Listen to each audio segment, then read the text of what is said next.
Pisces,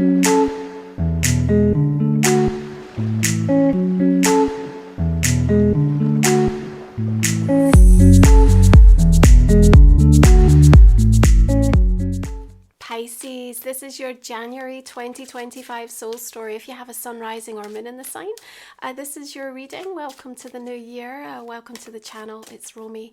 Lovely to connect with you. We are going to open up this month for you with the energy of the Six of Cups. I think you are in, considered and reflective energy, and perhaps one of the questions is, can I fall back in love with this, or do I now need to explore something new for myself? I think there are quiet promises being made by you in the first couple of weeks of January, and it's a step-by-step process. You need to create space, and as you keep showing up, your bravery is certainly rewarded in January. We begin on the 2nd with Vesta shifting into Scorpio, asteroid goddess. A really powerful transformative experience here, and we certainly, when we put our focus upon something, can achieve and attain it. There's almost a relentless need to want to explore and allow that metamorphosis to take place with the area of our life that we know needs it most.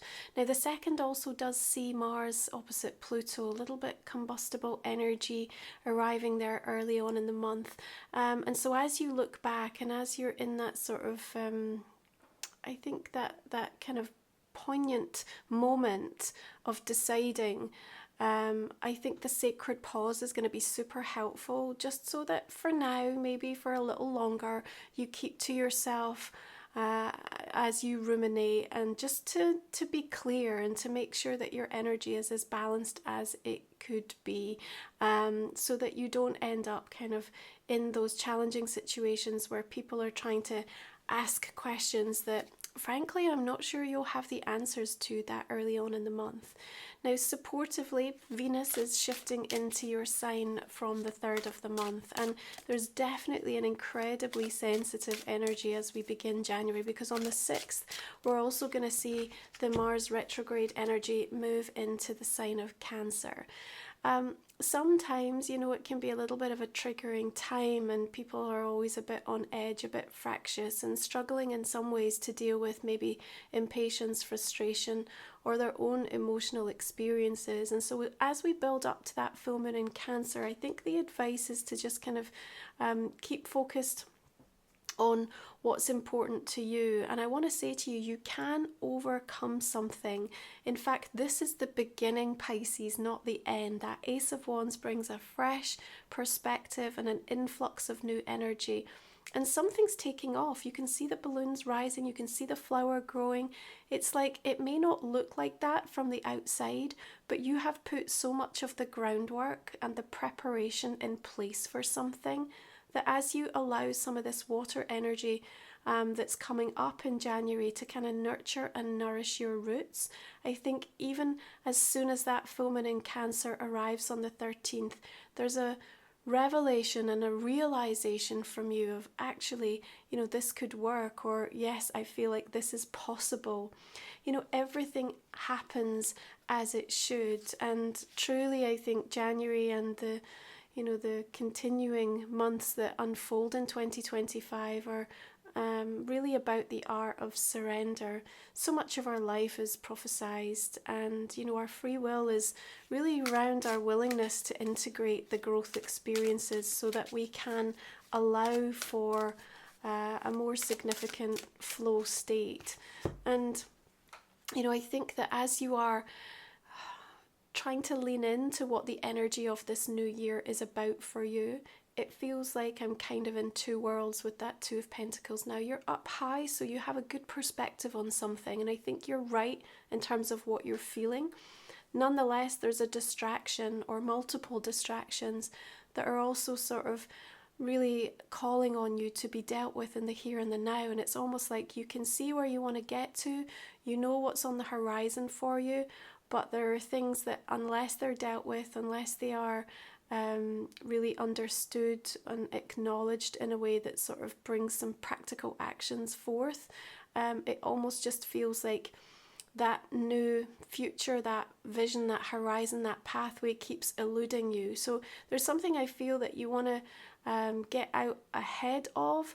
And if you are feeling really split in your energy, and that there has to be a sort of weighing up as to like, you know, what is the thing that needs me most right now, even though I need that, I know that everything you know, has a certain degree of priority right now. So perhaps making some tough decisions around that mid-month. We are also going to see the lunar nodes moving signs on the 11th, so coming into Pisces and Virgo. Again, that energy, you know, helping you to lean into kind of a lot of the soul journey that you're going to be exploring over this kind of next 12 to 18 months. We've got the Page of Cups here, and you know, there's a lot of soul tending going on, and there's some compassion that I think you're having to bring to the table with something. Maybe you have to be the person that makes the first step, or that I see in some ways ends up being the middle person to bring two people together, or two energies or groups or something. And that might be in a really kind of light-hearted, social, frivolous way with the 11th house being activated. But for others, it could be because a lot went down, and there's a need to try to sort of heal and bring something back to a point of more balance, and trying to see if there's some sort of resolution that can be found in regards to something. Remember, this is a step-by-step process, and I feel like you've got a lot of good intention coming forth in the month of January, and just keep aligned with that and keep your energy protected as you do. Now, when the sun shifts into Aquarius on the 19th, we also approach a power day on the 21st, where Pluto forms a cazimi with the energy of the sun. And we've got judgment here. It is a power day. It means that we're leaning into something that's very shadow inducing in terms of our thoughts and feelings. It's a point of release, right? It's a catalytic event. So pay attention to what you're feeling, what you're having conversations about, what's showing up in your world, because there's a pressure point there, but it can also be a really beautiful, illuminating one if you allow it. Now, as I said, because I see you involved with, you know, sort of other parties around this time as well, it could also bring something to light that needs to be healed and understood, of which you are still a part of, even if it doesn't directly affect you. It may trigger you in your own personal way in regards to that. There is a key decision and choice definitely arriving, or you may feel that life has already sort of uprooted you, so to speak, and that is already underway. And it's almost like you knew something was coming, like there was an awareness of it, and all of a sudden now it's here. And that might catch your breath away a little bit. It's like, gosh, I thought I was prepared, but all of a sudden it's right on top of me, and now I've got to deal with this. Now I have to, you know, put things in order and ensure that I'm ready. And you know, that Aquarian energy, remember, it's your 12th house, so there's a degree of a lot going on sort of behind the scenes, and a lot of healing coming to the surface that wants to be sort of addressed, particularly some of those deeper subconscious thoughts and feelings that have been permeating and sort of part of an undercurrent. And I think there is a readiness by you as well that, honestly, see, this year, I think it's like, I'm just going to deal with it straight away so that I can move on. And so there's a lot less kind of procrastination from your energy, a lot more assertiveness, but I think, you know, you'll enjoy that. You know, maybe not in the moments where you're having to sometimes deal with more challenging experiences, but I think as an attitude and an approach, because you simply don't have the time, the inclination, or the desire to want to bury or avoid anymore. It's just like, it's easier to just have that short, sharp kind of, you know, confrontation with it, whatever it is, and then it helps to be an energy that can then be transmuted and alchemized more powerfully, rather than then being almost like taken on by the body and then coming back time and time again in terms of physical symptoms. I think there's a deeper awareness from you that you need to look after your physicality, your mental health, your emotional well-being, and so the transparency and the truth comes forth much more easily. Now you've got the Hanged Man, so even if there's a decision or a choice that gets made, there are maybe several things that have to come into play before something can be realized or initiated properly, okay? But again, the Hanged Man feels like that art of surrender. I do think it works well with your energy, and particularly with Venus and Pisces as well. Six of Cups, Page of Cups.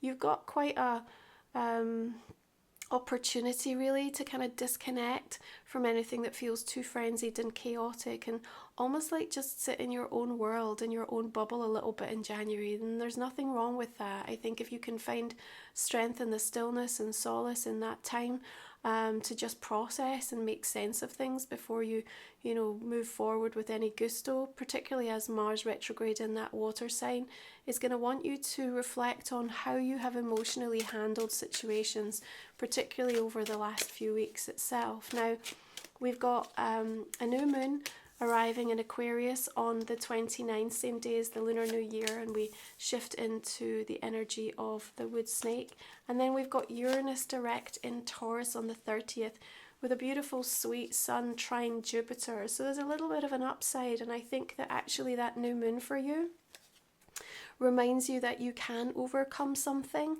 and I just think it tells you that it's sort of now or never. I've got to begin. I've got to give myself the chance to just explore and see where this takes me, okay? If you're new to the channel, our last three cards we're going to look at in the extended version of my reading. So you can find the link in the comment and description box underneath. We'll talk for another 25-30 minutes or so and look at a personal and a relationship card for you as well, Aquarius. Pisces even, sorry. Let's have a look at the clarifying cards now and see where we're going with this. We've got the Ten of Air showing up, the Ace of Air, like that influx of new energy. Sun coming through here in the Tower. Another Six of Cups here. Sometimes we've got to look back to be able to look forward, There's some spiky energy in there, but again, I just feel like you're finding this ability to kind of protect yourself and not get really sort of drawn into things. Okay, we're going to look at Life Soul Vision Oracle. So this is my own deck. You can check out over on my website, romywiser.com. You'll also see my new journal, which has been shipping out. So if you've ordered, hopefully you received that over the holidays and are enjoying working with it, do let me know. You'll also find my book, Moon Musings. All of the sacred titles that I create to support you. We've got Crown Energy, Enlightened in the Exhale. We all need the support. Spirals of Love and Grief. We've got Labyrinth of Sweet Surrender, Alchemize the Ache, and Detours from the Divine. Some punchy messages coming in there, but I think it's not lost on you, You're aware to some degree, like what's at stake for you at this exact moment in your life, Let's have a look at Unicorn Oracle for Pisces for January. What do we have? We've got Not a Cloud, Fluidity. Perfect. Okay, we'll explore that in the extended reading. Have a beautiful month of January. Lovely to connect with you. I appreciate you, and I'm going to see you again next time. Bye for now.